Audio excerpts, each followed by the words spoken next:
Okay, hi everyone. Back again for a new video. So we're here to do a quick unboxing and a quick first impressions of the new camera that I just received today. It's the Ricoh GR3X.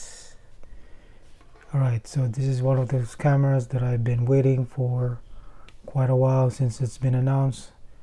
I'm a huge GR fan from the very first GRD, and I still have the original GRD that has the smaller sensor. I have the GR, the first GR with the APS-C sensor. I also have the GR3. I skipped the GR2 because it's essentially the same as GR1, so I didn't want to spend any more money for something that's essentially the same. And now this one is kind of like a big deal to me because I am mainly a 50mm shooter for a lot of my photographs, and I've been clamoring for a version of GR that has a slightly wider lens than a 28mm equivalent. And while I would have really wanted a 50mm, a 40mm, which this one has, it's a great step towards that. And yeah, very excited about this, and let's open it.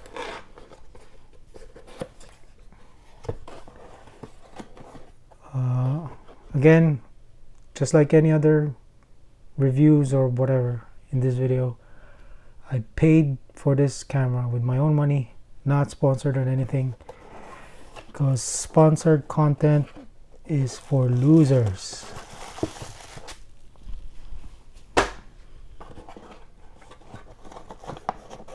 Alright, so we have those out of the way.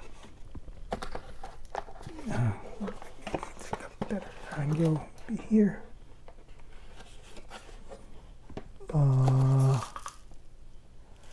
Okay, what's this? Battery. Set that aside.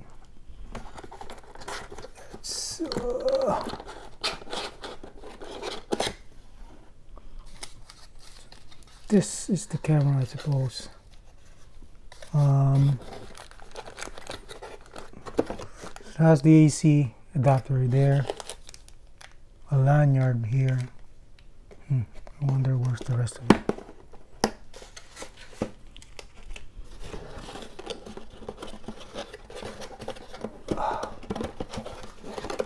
Christ.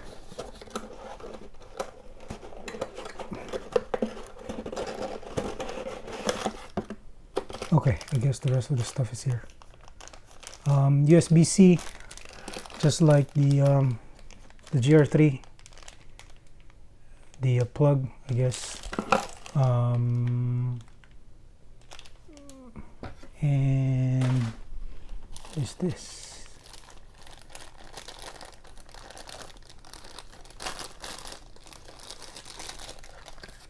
Oh, okay. That's quite a disappointment. All right, so I guess they haven't changed that much. For the GR3, they only provide you with the AC adapter and be able to charge the camera, charge the battery in camera. They do not provide you a separate battery charger, which is an additional $50, I think.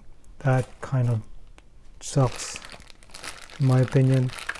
I don't like the trend of like the OEMs started following Apple's footstep about removing separate battery chargers and what have you when they shouldn't be.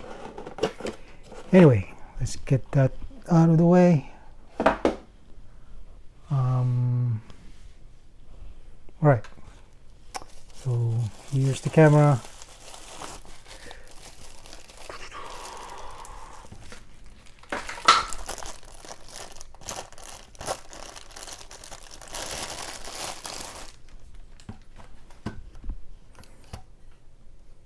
So yeah, I mean, of course, I'll be biased here. Like, you know, the design and the build quality of the GR to me is always exceptional. It's I mean, obviously it's not for everyone, the design and what have you, but like, you know, having this largely unchanged since its inception is always a welcome feature for me. It has a lot of buttons and what have you, but it's easy to navigate. It's not as cluttered as say compared to something like Sony, where it's notorious for having having a UI that can only be figured out by a software developer. Anyway, it's neither here nor there. Let's hopefully this has enough juice.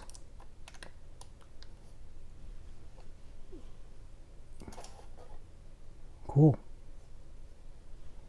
All right. Let's what's the date today?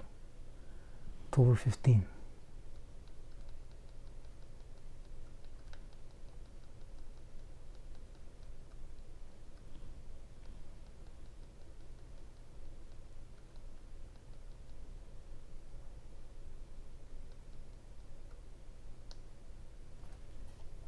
All right. So, just going through the quick specs.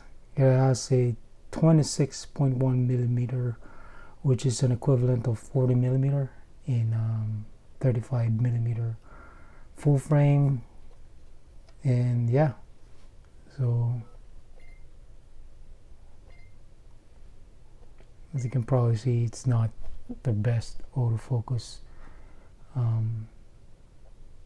by a mile, but yeah,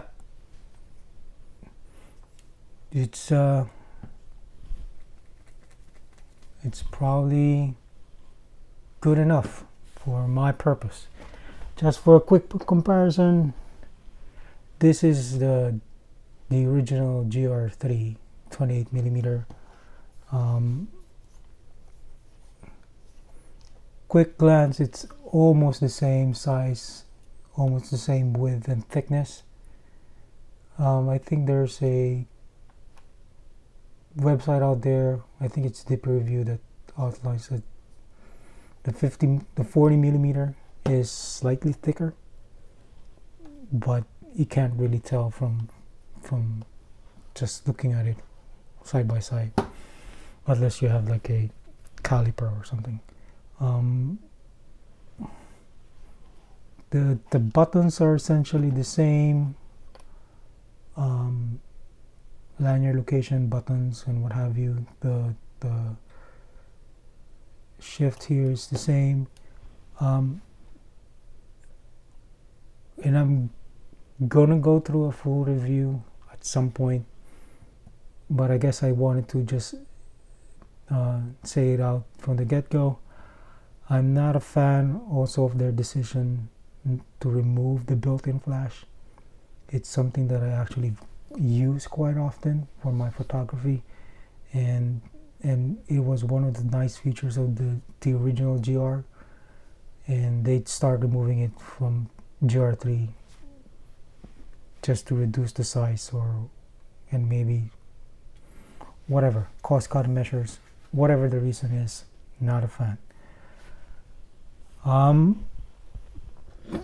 also have, if you like, you know, the previous video, I don't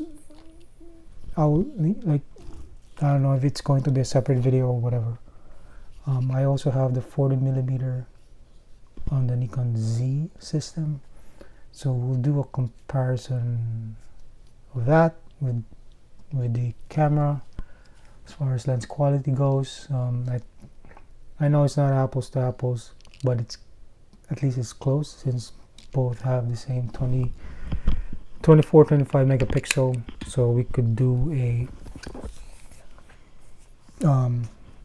a at least be able to see how much how one system resolves details better than the other. Yeah, and I guess that's it for now. Hopefully that concludes the unboxing, and again I'll have another video for somewhat a more extended review of this camera, and which has in comparison to this camera, yeah, and like an autofocus and what have you. Oh, one other last thing that's probably worth noting is that the original GR3 has face detect, but it does not have eye detection. Now with the 40mm, it kind of like, since it has a shallower depth of field, they added eye focus detect on the 40mm. Now the good thing is, Ricoh has announced that the same firmware will allow you to have that same eye detect in the original GR. I mean, with this 28mm, the depth of field is probably not that gonna have much benefit, but it's nice to have. Nice for Ricoh to do, not forgetting about the original GR3, and has some parity across all the lines of the GR cameras. All right, that's it. Till next time.